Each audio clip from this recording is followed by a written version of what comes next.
Hey, this is Oz from Stulicker Music Review, and we're here with From Blue to Gray. What's up, fellas? What's going on? So I wanted to ask you, what genre is your music? Like, is it heavy? Is it soft? Is it just random? It started in the inception days. We were, we went for the more melodic metalcore thing, and then I don't know, it just got to the point where I think everybody in this band as a whole hates the world.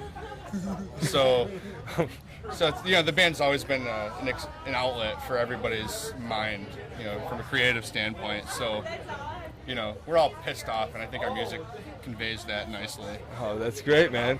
So I wanted to ask, when did you guys meet as a band, and when did you form the band? You take that one, man. Well, let's see. You and me kind of started the thing. Well, you and Dave grew up together, kind of, right? Yeah, Dave and I had a band They knew when each we were other young, well, so there's a little backstory there. but he came back. The band started with me and Tim back in 2008. And I was working some shitty landscaping job, and you just moved to the area. You were going to school. And Pat Paul, give it up. Woo, woo. Pat Paul and Introduced us. Jordan Arnell, the two of them, kind of. He worked with a buddy of mine, and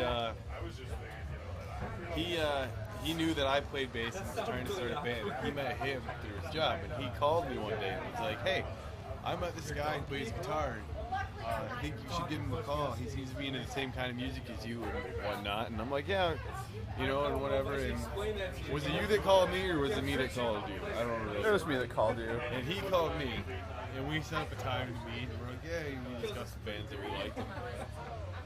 And we met up, and This would have actually been in like 2006 because we spent about 2 years almost just going through the routine, auditioning people, figuring out, who was in, who was out, who wanted to do it, and Dale was involved right off the beginning, and then that didn't work out because of distance, and we got this other guy, and yeah, we merged bands. It was Dan was kind of just a prog rock drummer, to be honest, and Dan's the drummer, and Dale's the singer. Singing. My first audition was an on-stage audition Yeah, at Battle of the Bands. yeah, we played a show, and we're like, Marlins let's Motocross. do this. We hired him on the spot. Yeah. Well, that's great. So it all just kind of fell into place one day, and then, Yeah, that's how it's supposed to work, in all honesty, right? yeah, we've been together about 5 years, like this group, and then like a year and a half ago, Dave joined the band. Almost he got 2 out years. of Dave just kind of fell into place too. He just fit he got out of the Navy, and our guitar player spot was vacant. And him and I had a history of being in bands together. I knew what he was into. He knows what I'm into, and so it just kind of, I don't know. The rest is history. That's awesome, guys. So how does like, say, your basic song, how does it start? Do you start with guitar, drums, singing? Generally guitar, but once in a while he'll have some weird groove thing going, and we'll build on that. Or Jordan will have an idea, we'll build on that. We try not to force We it. jammed out. We probably have like 30 songs. You need one of these bad boys. Well, okay, so you guys build from the guitar up. What do your songs, like, as in, like, the vocals, what do they mean? What are you trying to portray through your vocals? Just basically whatever is in your heart at the time. Like, we've all been going through, just shit. It's Like bad shit, or? yeah, just stuff, man. Just general life shit. Oh, I understand that, dude. So whatever's, yeah. Get deep. Not much to say. You're just pissed off, kind of, just straight from the heart. It just never ends. So it's like every time you try to get ahead, you just get pushed back down, and it's tough out there for everybody. And fuck it, whatever. Well, you're kind of a quieter guy from what I've been talking to you tonight. And how do you just unleash on stage? That's basically where it comes out at. It's like, I don't know, just something else happens to me, and that's, I'm really excited to see you guys. I've been listening to your EP and stuff, and I really like it, man. Really dig it. It's real heavy, and I love it. You have a music video? Did you know that? I didn't, but we're gonna have to post it up on our website, man.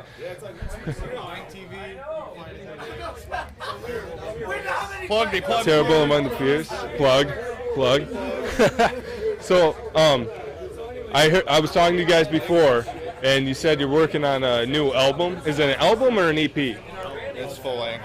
Full-length album. That's great. Are you guys planning on doing like a tour after you come out with the album? Yes, we are. We'll hit the road as hard as we can hit it, for sure. Right now we're just kind of sandbagging all these tunes. It's kind of a weird thing we haven't done before. Usually we get a song done and we just bring it right there, but right now we're sitting on a bunch of stuff that...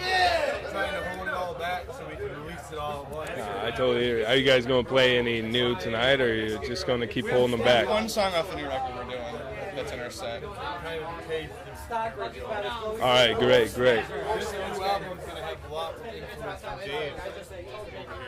Yeah, that's the thing, you know. Yeah, all of our previous recordings, you know, Dave hasn't been involved because he joined the band like literally when we were putting the EP out. So Okay, so we'll really hear him unleash during that really song. get to hear Dave on this. Now with the guitars, are you both kind of a lead and you kind of bounce off each other, or is one more of a rhythm? We both do rhythm and leads. We try not to overshadow each other at all by one There's really doing no all ego leads. there. Like we're just like we're pretty comfortable with, you know, whatever fits the part. Whoever came up with the idea, if it sounds good, sweet. If it sounds like shit, hey buddy, it sounds like shit. You know? So say if he writes a sweet lead part, you don't play it. He plays that lead part. Oh, absolutely. Oh, that's great. That's great. Okay, so from what you've played on the road, I know you guys played with some of the guys in Flint scene and whatnot. Do you have any funny stories? Do you have any funny stories of when you were driving to a show or your logistical issues or something? This going public? It's going public.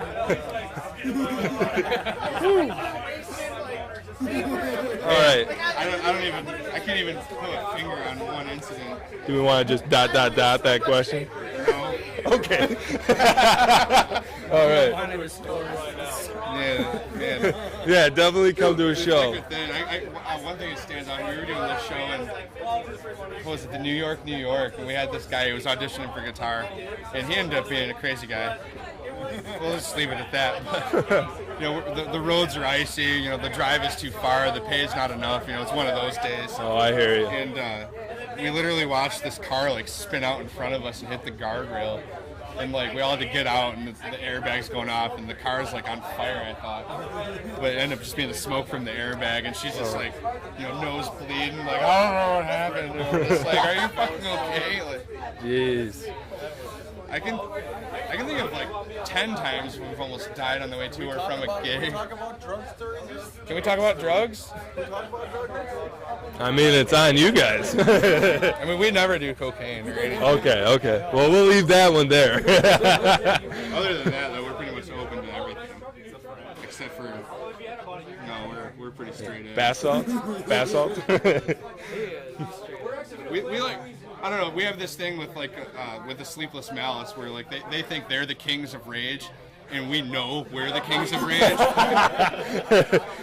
But they're up there, you know what I'm saying? Oh, yeah. Those guys are good, man. I'm pretty sure I'm going to kill Jeff King. Like, by some kind of substance abuse incident. All right. Well, let's move on to your show, your actual show. Do they get pretty rowdy with your set? When people show up, yeah. When people show up, when you're not just playing for bands and friends? I don't know, I think it gets more rowdy when we're playing for our friends. If there's like 5 of them out there, like, I don't know. Like 5 people. Someone will jump off the stage and punch someone else. Monitors over and shit. Shit gets broken, people get broken, it happens. I've actually had someone fall on my pedal board while we were playing in Rebels in Mount Pleasant. Oh, Rebels, like, oh, man. No. I ended up ruining the output on my noise suppressor. I'm like, oh no. So now I have to have it set just right just for it to work. So at any of your live shows, have you had someone fall and just split their head open, bleeding everywhere? Yes. Yes. Yeah, I've done that a few times. I just get out of hand and hit myself in the head with a mic. And I can think of like 5 times. Yeah, at least 5 times. At least 5 times. I've walked on broken glass before. And Oh, jeez. Yeah, we were playing in Mount Pleasant, and this guy fucking drunkenly steps on a broken some asshole brought some glass in the pit. It got broke. Dale, I'm gonna step on it, and they shut the show down because there was just, a drunk guy's gonna bleed a lot, so there's just pools of blood in front of the stage. And there's some asshole with Dan's flip-flops super on. pissed off because Dale's just going with it, whipping himself around and just fucking spraying blood on everybody.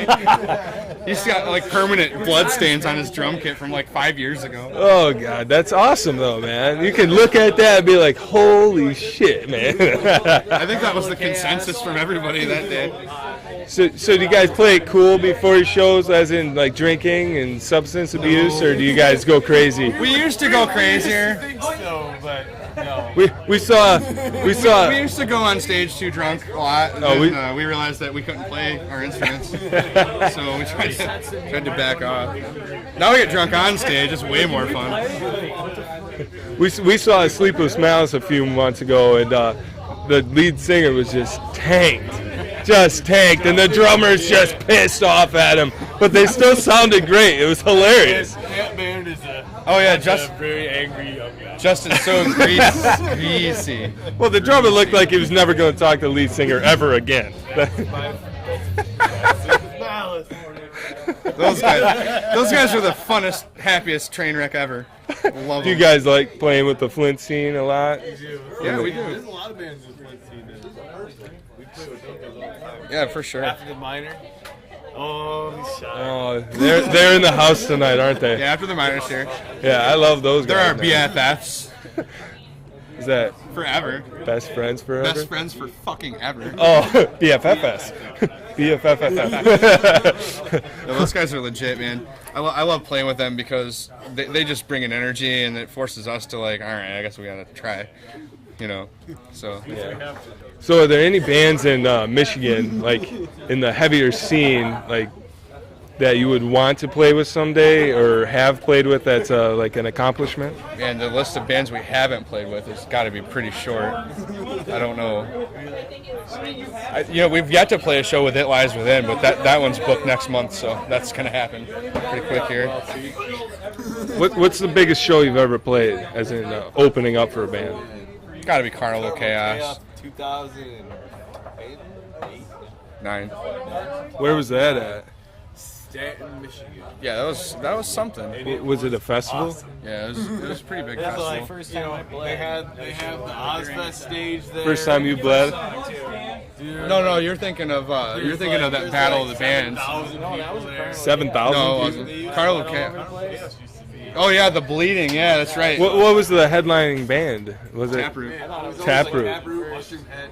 Michigan band. That's the thing. It was a Michigan show. I mean, what band hasn't played with Mushroom Head, though? 3-day event. They get around, man. 3-day event. All Michigan bands, all local bands, except for It was awesome. headliners every night. No, it was always really like cool. Taproot and Mushroom Head because they're all Michigan bands. The most That is memorable awesome. thing about that show, there are two things. One, there was this black guy with a swastika tattooed right here.